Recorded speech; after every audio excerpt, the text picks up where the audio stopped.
All right, welcome back to Fantasy Bankroll. I'm your host, Robert Banker. Week 4 is in the rearview mirror, and just like that, we're almost a quarter of the way through the NFL season, which is crazy. But like we always do on Tuesdays, we're talking waiver wire claims. And with bye week starting this week, it's no longer about finding that handcuff or potential breakout player for later in the season, but it's about week-to-week matchups that are going to help you navigate the bye weeks. So let's take a look at some of this week's targets, starting with the quarterbacks. Let's go.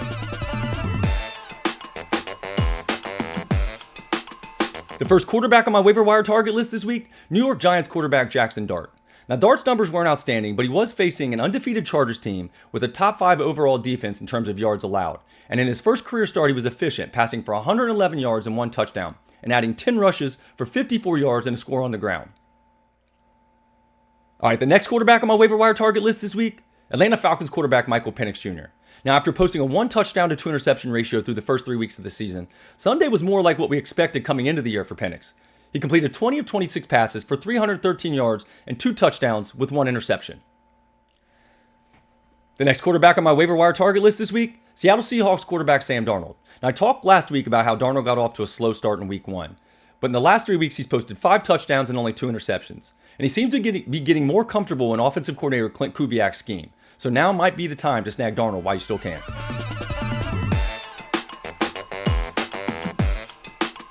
The first running back on my waiver wire target list this week, Pittsburgh Steelers running back Kenneth Gainwell.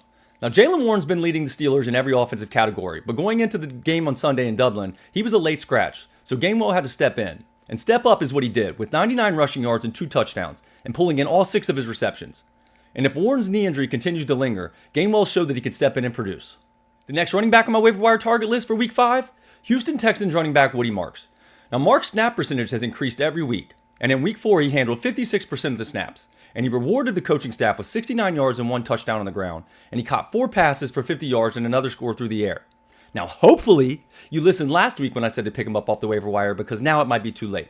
But if you can, get him. The next running back to target on my waiver wire list for week 5, Tampa Bay Buccaneers running back Rachaad White. Now, White's numbers haven't been popping out, and he's been a good complimentary back to Bucky Irving.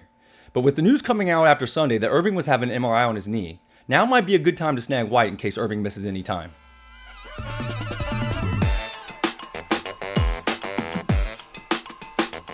The first receiver on my waiver wire target list for week 5, Houston Texans wide receiver Christian Kirk.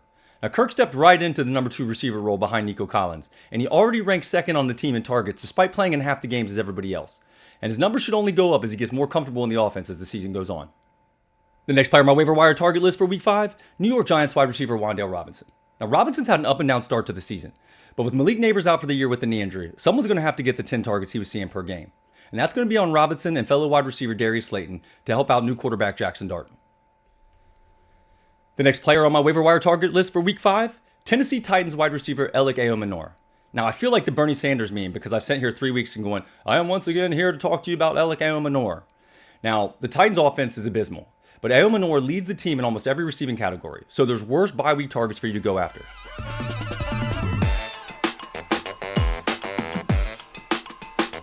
All right, the next player on my waiver wire target list for week 5, Jacksonville Jaguars tight end Brenton Strange. Now, despite Strange leading the Jags in both receptions and receiving yards through 4 weeks, he's still available in most leagues.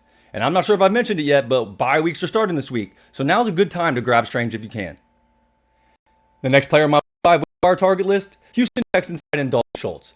While Schultz hasn't scored a touchdown yet, he has averaged over 5 targets with 4 receptions and 34 yards a game.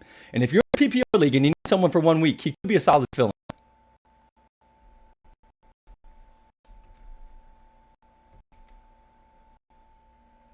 All right, and for the last player on my waiver wire target list for week 5, I'll just say this. He's back. That's right, I'm talking about Miami Dolphins tight end Darren Waller. Now, after more than a year away from the game, Waller came back in style on Monday night with 3 catches for 2 touchdowns. And I'm sure a lot of fantasy GMs are waiting to see what he would do in some game action. So don't wait to grab Waller while you can. All right, that'll do it for the Week 5 waiver wire report on Fantasy Bankroll. Make sure you check out my bullish and bearish list later in the week to see who I'm targeting and who I'm avoiding for Week 5. Don't forget to get those waiver wire claims in. Let's go!